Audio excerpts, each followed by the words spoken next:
제가 말라기 4장 5절과 6절 말씀을 읽어드리겠습니다. 보라, 여호와의 크고 두려운 날이 이르기 전에 내가 선지자 엘리야를 너에게 보내리니 그가 아버지의 마음을 자녀에게로 돌이키게 하고 자녀들의 마음을 그들의 아버지에게로 돌이키게 하리라. 돌이키지 아니하면 두렵건대 내가 와서 저주로 그 땅을 칠까 하노라 하시니라. 아멘. 우리 같이 인사 나누시겠습니다. 이제 오신 당신은 이 세상 가장 아름다운 분이십니다. 예, 감사합니다. 오늘 우리 본문은 보면은 구약 성경 마지막 책, 이 말라기에서도 마지막 구절, 그죠? 이 말라기의 선지자가 그 시대에 대해서 경고한 말씀이에요. 예. 이 바벨론 포로 귀환 이후에 이스라엘의 회복이 생각보다 늦어지면서 백성들 안에 영적인 회의감이 찾아오게 되고, 그리고 해서 하나님을 멀리하고 또 하나님을 거역했던 그런 현상들 가운데 나타나는 하나가 가정의 해체였습니다. 이 여러분 말라기 끝나고 나면 마태복음 있잖아요. 이 사이가 400년입니다. 400년을 우리가 중간기라 하는데 이때는 암흑기고 하나님의 이상이 하나님의 계시가 전혀 나타나지 않는 시대입니다. 그게 저주죠. 저주죠. 이 가정이 깨어지고 결혼 제도가 흔들리는 일들이 나니까 이 말라기 선지자가 백성들에게 아버지의 마음을 자녀들에게 돌이키고 자녀들의 마음을 아버지에게로 돌이키라라고 하요. 여기 돌이킨다라는 이 말 안에는 하나가 된다라는 의미가 담겨 있습니다. 우리 그리스도인들에게 가정은 단순히 남자와 여자가 만나가지고 행복을 이루어가는 의미가 아닌 하나님의 언약적인 관점이 있는 겁니다. 하나님의 섭리 속에서 계획된 만남으로 이루어진 이 가정이고 그 가정을 통해서 하나님의 이루고자 하시는 언약이 있습니다. 하나님이 인류 최초의 가정을 만드셨어요. 가정은 인간의 제도나 문화나 인류에 의해서 만드신 제도가 아니고 하나님이 제정하신 겁니다. 하나님이 만드신 기관이 딱 두 개죠. 그게 바로 가정과 교회이거든요. 이 가정과 교회는 불과 분리의 관계를 가지고 이 두 관계가 건강하게 세워져 있으면 거기는 엄청난 힘이 나오게 되어 있습니다. 그런데 문제는 오늘날 이 우리의 가정이 흔들린다는 겁니다. 하나님 중심의 신앙이 무너져 버리면서 성적인 타락, 결혼 제도의 위기가 오늘 찾아오고 있습니다. 가정은 하나님께서 우리에게 주신 최고의 선물이요 복입니다. 그런데 오늘날 우리의 가정이 흔들리고 아주 위태롭습니다. 가정과 교회에 감추어져 있는 이 비밀인 엄청난데 이것이 흔들리고 있다라는 것입니다. 우리의 가정을 어렵게 만드는 요소가 무엇일까요? 우리 한국 사회를 들여다보면은 경쟁 사회인 것을 볼 수 있습니다. 이런 경쟁하는 세상에서는 생산성이 강조되지 않겠습니까? 우리는 많은 결과를 만들어내야 돈이 되는 세상, 돈이 신이 되는 세상을 우리가 살고 있어요. 결국은 그 사람의 인격 같은 것은 다 무시하고 그 사람의 가치가 아닌 돈이 되는지 값을 매기는 그런 세상이 되어버렸다 그 말. 이 경쟁사에서는 능력이 있으면 인정을 받고 능력이 없으면 버림을 받습니다. 요즘 흔히 이 갑질이라는 말이 나오지 않습니까? 이 갑의 입장에서는 사람이 돈을 벌어내는 생산의 도구로 보기 때문에 인격에 대한 존중성이 없어버려요. 그래서 이 경쟁사회는 그래서 파워게임을 한단 말이에요. 예. 힘을 가지려고 하는 이유는 내가 다른 사람에게 지배를 받고 싶지 않아서입니다. 대신 내가 힘을 가지면 다른 사람을 지배할 수 있는 거예요. 내가 얼마나 많은 돈을 가졌느냐의 문제는 결국 힘의 문제로, 힘의 갈등이 있는 곳에는 당연히 이 갈등이 찾아올 수밖에 없어요. 그리고 이 갈등 속에서 심한 압박감, 스트레스를 느끼게 되지 않아요? 여기에 우리 아이들은 입시 경쟁에 지금 내몰려 있지 않습니까? 인기 드라마였던 스카이 캐슬 아마 다 보셨을 겁니다. 저도 그걸 좀 봤어요. 실제로 그런단 말이에요. 드라마만 한 것이 아니고 여러 가지 허구성과 창조성이 있지만은 실제로 그걸 기반으로 해서 만든 거예요. 이 성적으로 자신의 능력을 증명해야 하잖아요. 공부를 못하면 편하게 밥을 먹지를 못해요. 가장들은 돈을 많이 벌어와야 되는 거예요. 돈을 많이 벌어야 능력 있는 사람으로 인정을 받습니다. 이러한 세상의 가치와 기준이 우리의 가정 안으로 들어와 버렸어요. 세상에서는 능력이 없으면 버려도 가정에서는 받아줘야 되는데 가정에서도 인정을 하지 못하는 거예요. 이 능력이 없으면 인정을 못 받는 사회에서는 강한 압박감을 갖습니다. 이런 사회에 살아가 보면 마음 편한 날이 없지 않겠습니까? 긴장감이 있죠. 평가하고 비교하면서 경쟁을 시키는 그런 대립 구조가 된단 말이에요. 이렇게 바깥에서 비교당하고 평가당해도 집안에 들어오면 어때요? 인정을 해주고 존중히 여겨주셔야 돼요. 격려해주고 지지를 해주셔야 돼요. 그런데 이 능력과 외적인 어떤 기준으로 그 사람을 판단해버리고 내쳐버린다.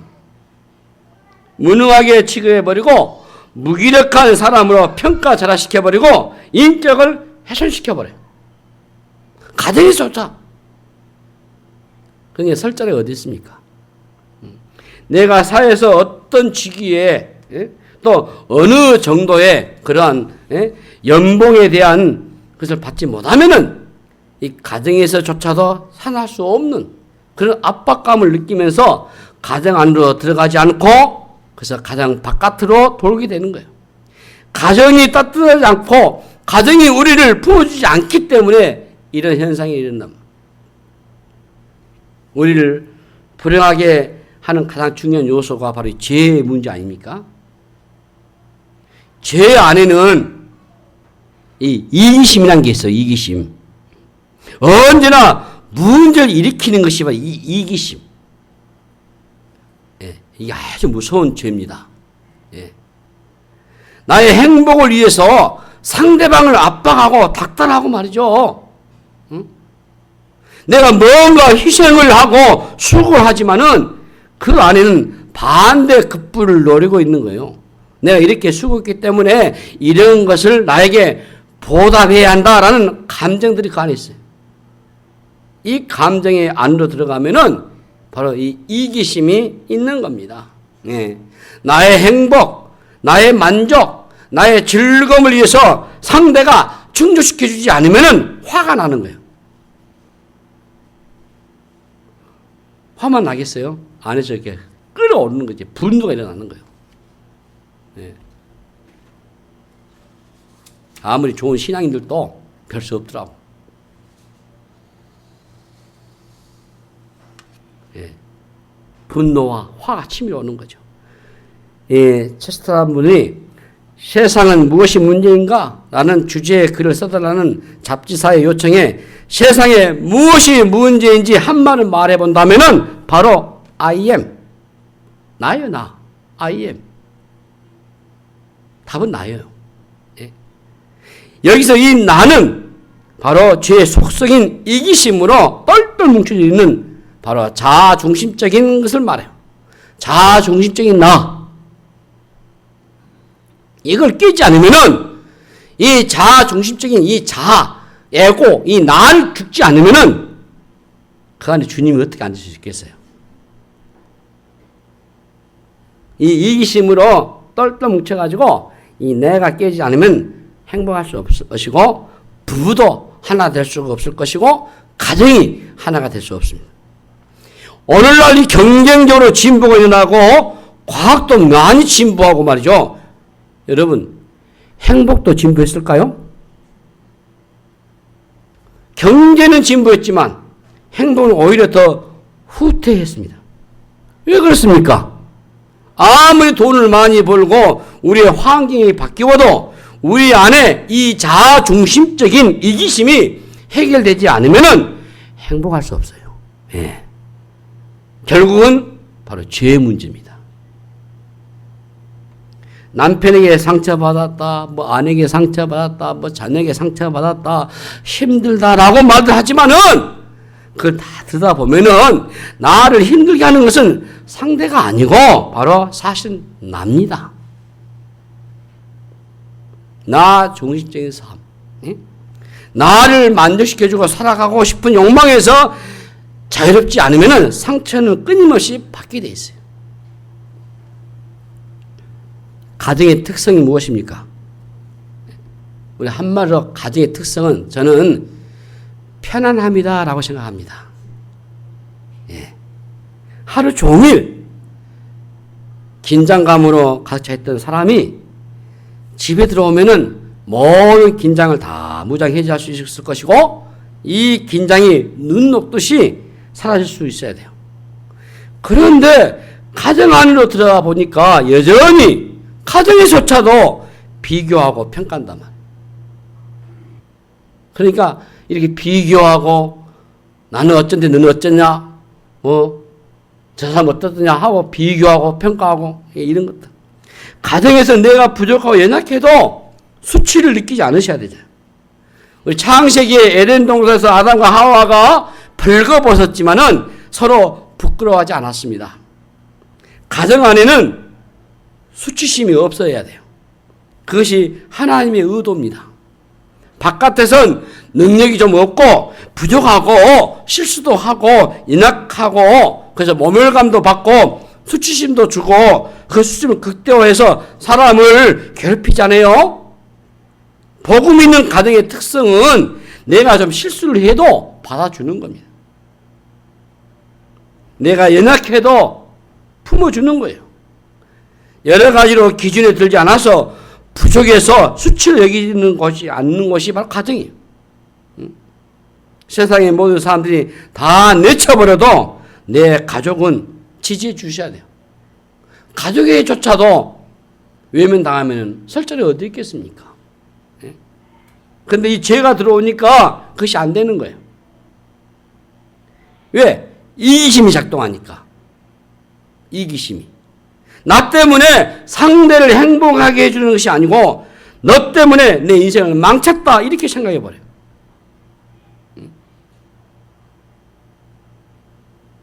이것이 이기심에서 출발한 겁니다. 하나님이 십자가로 인해서 우리에게 주신 놀라운 복 중에 하나가 바로 죄의 용서입니다. 죄의 용서라고 하는 것은 교리적인 얘기고 우리의 실질적인 삶으로 들어가면은 수치심을 없애는 겁니다. 예. 그리스도의 십자가로 인해서 우리의 죄를 다 덮어주심으로 말미암아 더 이상 죄인으로서의 수치감, 정죄감이 없도록 만들어주셨잖아요. 우리 마음에 묶여있는 것을 다 자유케 해주셨습니다. 우리의 가정 안에 그래서 이 은혜의 복음, 생명의 복음이 들어와야 돼요. 하나님은 우리를 언제 어떻게 사랑해 주었습니까? 로마서 5장 8절 말씀 보시면은 자, 우리 같이 읽어볼까요? 시작. 우리가 아직 죄인 되었을 때에 그리스도께서 우리 위하여 죽으심으로 하나님께서 우리에 대한 자기의 사랑을 확증하셨느니라. 예. 우리가 아직 죄인 되었을 때에 사랑하신 겁니다. 우리의 어떤 조건이나 하나님의 마음에 들만한 어떤 기준에 충족됐기 때문이 아니잖아요. 다시 말하면은 하나님 앞에서 사랑받을 만한 조건이 아무것도 없는 순간에 그리스도께서 우리를 위해서 죽으심으로 하나님께서 우리에 대한 자기의 사랑을 확증하신 것이, 이 예수님을 믿는 우리 모두는 이 사랑을 다 받았습니다. 하나님은 어떤 기준, 어떤 조건을 가지고 우리를 사랑해 주시지 않으셨어요. 우리에 있는 그 모습 그대로, 죄인 되었을 때, 원수 되었을 때, 아직 연약할 그때에 사랑해 주셨어요. 부부가 함께 살다 보면은 서로에게 실망할 때가 있지 않겠습니까? 어떤 기준을 가지고 그래서 서로가 판단할 수 있어요. 어떤 기대감을 가지는데 그것이 깨질 수 있어요. 그런데 우리는 우리가 하나님으로부터 받았던 그 사랑을 특별히 이 부부 관계 속에서 풀어내는 은혜가 있으셔야 돼요. 네. 그 말은 비교평가하지 말라 그 말이에요. 네. 하나님의 은혜로 부부의 은혜를 맺어서 부부가 됐으니까 비교평가하지 말라는 거예요. 네. 세상에 얼마나 많은 비교평가를 합니까? 특별히 우리가 그러잖아요. 이 드라마 안방에서 드라마를 보시는 우리 특히 여성분들 보시면은 돈 많고 뭐 잘생기고 매너 좋고 생일날 뭐 장미꽃 수백 송에다가 막 거기에다 막 아주 값비싼 뭐 선물도 넣고 뭐 돈도 넣고 그 장면이 나오면은 어때요? 그걸 딱 보다가 옆에 딱 쳐다보니까 남편이 배 푹 튀 나오고 코라 골아 쌌고 참 그렇죠. 남편 입장에서도 마찬가지로 예전처럼 싹싹하지 않는 그런 아내의 모습을 볼 수 있어요. 우리 안에서 나온 사랑은 한계가 있을 수밖에 없어요. 우리의 본성에서 나온 이 사랑은 사실 이기적이고 철저히 자기중심적이거든요. 복음을 우리가 경험하고 주 예수의 은혜의 복음, 생명의 복음을 우리가 경험하고 하나님이 우리에게 부어주셨던 그 사랑을 경험하지 않으면은 우리에게는 사랑의 능력이 없는 겁니다. 하나님이 우리에게 보여주는 사랑이 어떤 것입니까? 실패했을 때 더 뜨겁게 사랑해 주는 거예요. 세상은 실패하면은 내쳐버리지만은 하나님의 복음은 실패했을 때 더 가까이 오신다. 하나님 우리에게 보여주셨던 그 사랑을 실천한다면은 실패하고 연약하고 사랑할 수 없는 상황이겠지만 그때 사랑할 수 있어요. 우리가 다 할 수는 없지만은 우리 입장에서 할 수 있는 최선을 다해서 우리가 할 수 있는 거죠. 능력 있고 더 많이 벌고 미모가 뛰어나고 그 사람 그 몸 사랑하지 않는다면은 그런 사랑은 조건적이고 세상이 말하는 그런 사랑인 것이지 주의 사랑은 결코 아닐 것입니다. 이 복음이 우리에게 주는 은혜가 있어요. 그게 바로 안식이거든요. 안식입니다. 예수님 당시의 율법주의자들은 기준을 정해놓고 사람을 판단하고 정죄하고 비교 평가했어요. 바리새인들은 날마다 우리가 너희보다 얼마나 의로운가를 그렇게 드러내기 위해서 신앙생활을 했잖아요. 그때 주님 뭐라 합니까? 마태복음 11장 28절 말씀 보시면은 주님 말씀하셔요. 수고하고 무거운 짐진 자 다 내게로 오라. 내가 너희를 쉬게 하리라 했어요. 여기서 수고하고 무거운 짐은 비교 평가당하고 율법의 잣대로 사람들 내침을 당하는 거예요. 그러나 주님께서는 그런 것을 요구하지 않겠다는 거죠. 있는 모습 그대로, 연약한 모습 그대로, 무거운 짐을 진 상태 그대로 오라고 하시는 거예요. 교회가 그런 거예요. 복음은 어떤 것도 요구하지 않고 품어주는 것이 교회입니다. 그래서 좋은 교회는 어떤 사람의 사회적 신분과 세상의 어떤 모습에 전혀 상관하지 않고 모두가 주 안에서 하나가 되면서 받아들여주는 것이에요. 뭐 여러분 대한민국 교회 대표적인 교회 몇 교회 있잖아요. 응? 서울의 충현교회, 서울의 영락교회, 응? 사랑의 교회, 뭐 명성교회, 뭐 순복음교회, 대단한 교회도 있잖아요. 제가 또 소망교회, 제가 신학교 때 소망교회는 제가 수요일날 우리 목사님들 이야기하고 간 적이 있어요. 그 교회는 함부로 못 들어갑니다. 대학 이상 안 나오면 못 들어가요. 그 자치관도 못 들어가요. 활동 못 해요. 예무부 장관도 교회 나오고 국회의원도 나오고 뭐 이명박 대통령이 그 교회 출신 아닙니까? 학사들 아니면은 대학 학사 자격이 없으면은 자치관 활동 못 해요. 다 왕따 시켜본다고요. 그게 교회입니까? 저는 그건 아니다 봐요. 그건 아니죠. 교회는 남녀노소 빈부귀천 어느 누구나가 있는 그대로 와서 주의 생명의 복음을 듣고 주 안에서 하나 되는 거예요. 그래서 서로 섬기면서 주의 나라를 세워나가는 거예요.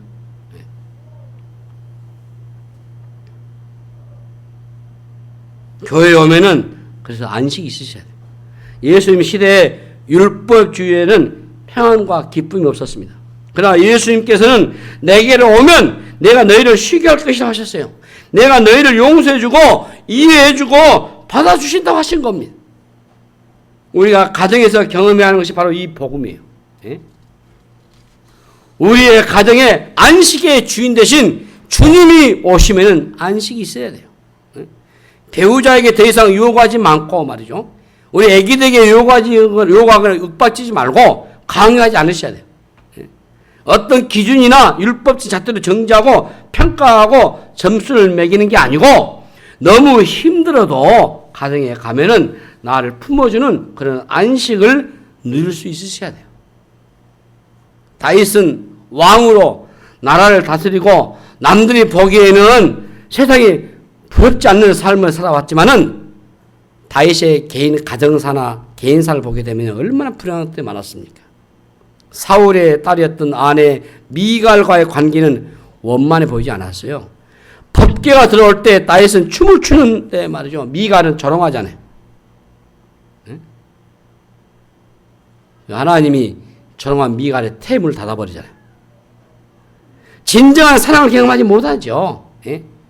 뿐만 아니라 어떻습니까? 아들 압살롬과의 관계는 마찬가지요. 암논과 이복 형제와의 다툼 속에서 살인이 일어날 때 정말 사랑했던 아들 압살롬이지만은 완전한 사랑을 하지 않는 것이 화근이 돼가지고 나중에 이 압살롬이 반란을 일으키고 압살롬은 비극적인 죽음을 맞이해요. 아버지의 마음이 아들에게로 돌이키지 않는 후유증이 너무 컸단 말이에요. 누가복음 15장을 보시면 여러분 탕제 비유 잘 아시잖아요. 아버지의 모습이 바로 복음이죠. 복음. 그 탕제 비유에서 핵심은 아버지입니다. 여러분.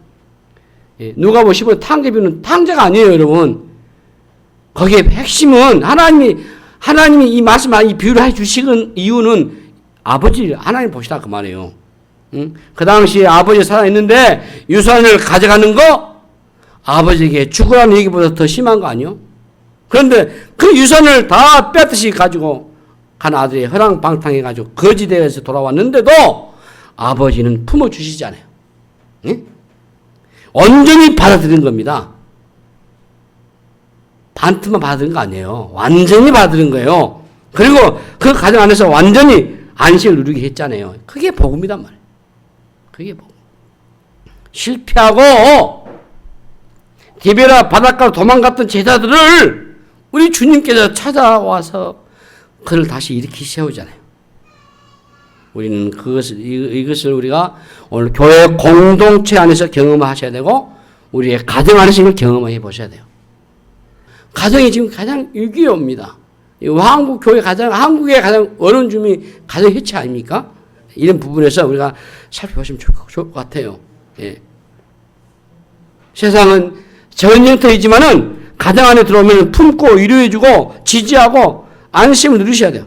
우리가 아웅당할 때도 언제나 우리는 한편이고 그리스도 안에서 하나라는 사실에 안정감을 누리고 하나님은 그 가정을 회복시키시고 다시 일어나게 하고 역사를 허락하셔요. 그럼 우리가 가정 안에서 그리스도를 놓치면 안 돼요. 예, 결코 놓치면 안 돼요.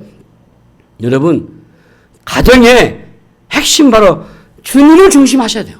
그리스도를 중심하셔야 돼요. 그리스도가 복음이 우리의 가정의 중심이 있게 하고 가족을 복음 안에서 조건 없이 사랑하고 섬기고 용서하고 이해하고 품으신다면은 그 가정에 천국이 일어날 줄로 믿습니다. 그런 천국의 가정이 세상의 어려움을 넉넉히 이기게 될 줄로 믿습니다. 가족들이 마음이 떠나버리니까요. 남편은 남편대로, 아내는 아내대로, 아이들은 아이대로 바깥으로 돌게 돼 있어요. 오늘날의 문제가 이 가정이라고 하는 이 구성 안으로 들어가지 않는 거예요. 따로따로 돌게 되어버린 거예요. 예? 이것에서 돌이키게 하는 가장 중요한 것 중에 하나가 바로 저는 대화라고 봅니다. 사랑은 대화로 확인하잖아요. 가족들의 마음이 떠나 있는 것은 대화가 끊긴다는 것을 알 수 있잖아요. 한 공간 안에 같이 사는 게 아니고, 예? 대화가 없으면 안 되잖아요. 예? 대화는 그냥 대화가 아니고 의미 있는 대화란 말이에요. 상투적이고 피상적이고, 예? 그런 대화가 아니고 말이죠. 의미 있는 대화, 예? 서로의 감정을 나누는 대화. 예? 우리의 가정의 첫 번째 특징이요. 어려운 가정은 이 대화가 없어버려요. 예. 대화한 지가 오래되었거나 그렇다면 심각한 겁니다, 여러분. 대화가 끊어버려지는 거. 예. 부부간의 대화가 자유롭고 편하다면 이거 건강한 겁니다. 예. 오늘 부모와 자녀의 관계에서도 대화가 없어져 버렸어요. 최근에 한 일간지에서 조사한 바에 의하면은 한국의 가족 간의 하루 대화 시간이 얼마냐? 여기 얼마쯤 되겠습니까? 13분입니다. 하루에. 예. 하루에 한국에 지금 우리 사회에 우리 한국 가정에 부부랄지 자녀들할지 이런 대화가 13분이에요. 그렇다면은 평균치가 13이라 하면은 어떤 가정은 1분치도 모르겠어요. 아니 1분도 없는 가정도 있을 수 있어요. 한 집에서도 서로 요즘은 다른 방이 있기 때문에 카톡으로 다 대화를, 예? 나눠버리잖아요. 사춘기에 아이들을 가진 한 아버지가 아들과 대화가 너무 중요하다고 하는 특강을 듣고 아버지 학교에서, 예, 대화 나누라. 그 공부를 배우고 나서 이제 집에 왔어요. 은혜를 봐. 야, 오늘 대화해야겠다. 아들아 앉아라. 나하고 좀 대화 잘 하자. 내가 오늘 아버지 학교에서 기가 막히게 배웠다. 평소에 하지 않던 아빠가 이렇게 하니까 아들이 뭐라고 해서 왜요? 왜요? 예. 아빠 대화 좀 하자. 할 말 없어요. 평소에 하지 않으니까 할 말이 없는 것은 당연한 거죠. 예? 그래도 이 아빠 좀 얘기 좀 해보자 라고 하니까 아들이 또 할 말이 없어요. 아빠 해보세요. 막상 자기도 할 말이 없다는 거예요. 가만히 생각해 보니까 아들과 대화를 나눈 기억이 없어요. 말이 나오지 않으니까 머리만 뜩뜩 긁다가 들어가 공부해라. 그래서 끝난 거예요. 이처럼 대화가 끊긴 가정이 많단 말이에요. 예, 다들 핸드폰만 들여다보고 있기 때문에. 대화의 전제 조건은 존중입니다. 아이들과 대화가 되지 않는 이유도 저는 존중이 없기 때문이라고 봐요. 아이들의 인격을 존중해 줘야 되는데 존중하지 않으면은 일방적인 얘기가 되고 일방적인 얘기는 잔소리가 될 수밖에 없어요. 그러면 아이들은 아예 듣지를 않습니다. 예? 부부관계도 마찬가지입니다. 서로를 충분하게 존중히 여겨주셔야 돼요. 사랑의 다른 이름은 관심입니다. 관심을 가지하는데 관심을 말로 표현되잖아요. 어떤 값비싼 선물보다도 한마디의 말이 상대의 영혼에 꽃을 피우게 할 수 있잖아요. 김춘수 시인의 꽃이라는 시에 유명한 식구가 하나 있습니다. 한낱 몸짓에 불과했던 꽃인데 내가 그에게 다가가 그에게 말을 걸고 이름을 불러줄 때 그가 비로소 꽃이라는 존재가 살아나고 비로소 내게 와서 꽃이 된다라는 것입니다. 말을 걸어야 하는 거예요. 의미 있는 대화를 하셔야 된단 말이에요. 우리를 동반자로 불러주셨던 하나님의 의도와 계획 속에서 우리가 어디에 와 있는지, 제대로 사는지, 서로의 가슴 속에 있는 게 뭔지, 어떤 기도를 나누고 있는지 대화하셔야 되잖아요. 솔직한 감정을 나누셔야 되잖아요. 전도서 9장 9절 말씀 보시면은, 자, 여기 하나 같이 읽으면서 마무리하겠습니다. 시작. 내 헛된 평생의 모든 날, 곧 하나님의 해 아래서 내게 주신 모든 헛된 날에 내가 사랑하는 아내와 함께 즐겁게 살지어다. 그것이 내가 평생에 해 아래서 수고하고 얻은 내 몫이니라. 세상의 성공도 부도 권력도 인기도 지식도 다 헛된데 그 가운데서 하나님께서 누리시게 하시는 선물이 하나 있다고 하는 것입니다. 그것은 바로 아내와 함께 즐겁게 살아가는 것은 내가 누릴 수 있는 이 세상의 최고의 몫이라고 하는 거예요. 만약 그게 없으면은 진짜 아무것도 아니라는 것이. 그래서 가정의 핵심은 부부의 관계입니다.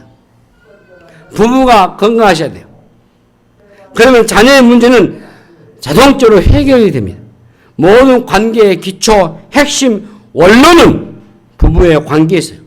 이 전도서에서 솔로몬도 모든 것이 헛된데 내가 사랑하는 아내와 즐겁게 사는 것이 헛된 세상 가운데서 누릴 수 있는 몫이라고 했잖아요. 가정이 무너지면 모든 게 무너져버려요. 어떤 것을 해도 부부의 관계 안에서 주는 하나님이 주신 즐거움을 누리는 몫을 대신할 수 없습니다. 어떤 사람은 가족을 위해서 돈을 많이 벌고 세상적으로 성공했는데 가족을 잃어버렸어요. 그러면 그 돈과 그 명예와 그 부는 무엇을 위해서 필요하겠습니까? 아무 의미 없게 되는 겁니다. 오늘 우리 한국 사회는 가정이 흔들리고 불륜공화국이라고 하는 얘기 아직 나옵니다. 이것은 부부의 관계가 깨졌다고 하는 얘기잖아요. 이는 부부의 관계만 깨진 게 아니고 다음 세대 우리 자녀에게도 영향을 주는 것이고 결국은 우리 사회 전체를 흔들어 놓는 것입니다. 거대한 로마 제국이 무너진 이유는 바로 가정의 부패였습니다. 도덕적 타락이 가정 안에 들어왔고 그것이 부부관계에서 일어났기 때문에 결국에는 무너져버린 것입니다. 오늘날 높은 우울증과 자살 통계는 무엇을 말해주고 있습니까? 사회적인 구조적인 문제도 없잖아 있겠지만 본질적인 것은 저는 가정의 문제라고 봅니다. 가정 안에 이 은혜의 복음이 다시 들어와야 되는 겁니다. 가족 관계 회복이 일어나셔야 되는 겁니다.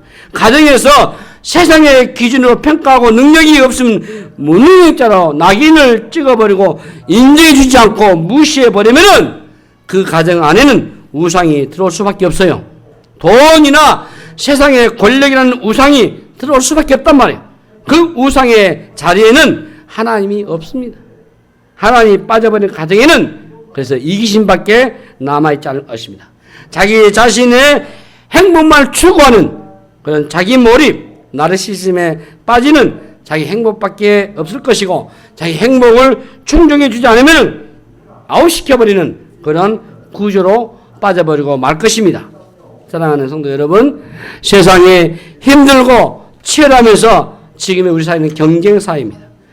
기계같이 돌아가는 문명 속에 우리의 사람들은 지쳤고 우울하며 상처를 입었습니다. 힘이 없으면 정말 억울한 일들이 한둘이 아니고 돈이 없으면 무시를 당하는 게 지금의 세상입니다. 그런데 우리 가정에서마저도 그런 모습을 보인다면 우리는 도대체 어디로 가야 되겠습니까? 우리는 다시 가정으로 돌아가야 될 것입니다. 무엇보다도 우리의 가정에 이 은혜의 복음, 생명의 복음이 들어와야 하고 어디에서도 느낄 수 없는 하나님의 사랑을 우리의 부부 관계 속에서 느끼셔야 될 것입니다. 부부가 정말로 사랑을 하고 그럼에도 불구하고 이 사랑을 이룰 수 있다면 세상이 아무리 힘들고 다시 일어나고 다시 시작할 수 있을 것이고 용기를 가지고 다시 승리의 삶을 살 수 있을 것입니다. 남편은 아내에게로, 아내는 남편에게로 서로의 마음을 기울여야 합니다. 성경에서는 남편은 아내를 자기 몸처럼 사랑하고 귀히 여기라 했습니다. 아내는 남편을 존중히 여기고 또 사랑하고 섬기라 했습니다. 서로가 사랑하고 존귀히 여기며 섬기고 세울 때에, 그리고 우리의 자녀들은 주의 말씀으로 훈계하고 양육하고, 또 자녀들은 주의 말씀에 의해서 순종하고 복종할 때에 하나님의 은혜와 평강의 복이 우리의 가정에 충만하시며 그 안에서 참된 안식과 평안과 사랑과 행복을 누리는 은혜가 있는 줄로 믿습니다. 이 은혜를 누리면서 우리 모든 가정이 이 5월에 더 큰 하나님의 풍성을 누리는 복된 가정이 되기를 주의 이름으로 축복합니다. 기도하겠습니다. 하나님 아버지, 은혜를 감사합니다. 우리의 가정에 주의 은혜의 생명의 복음 들어와 줄 줄로 믿습니다. 우리의 가정이 주의 영광 속에 가게 하여 주시고 하나님의 뜻을 이루어 주셔서 형통하고 행복한 복된 가정들 다 되게 역사하여 주시옵소서. 감사하옵고 우리 구주 예수 이름으로 간절히 기도하옵나이다. 아멘.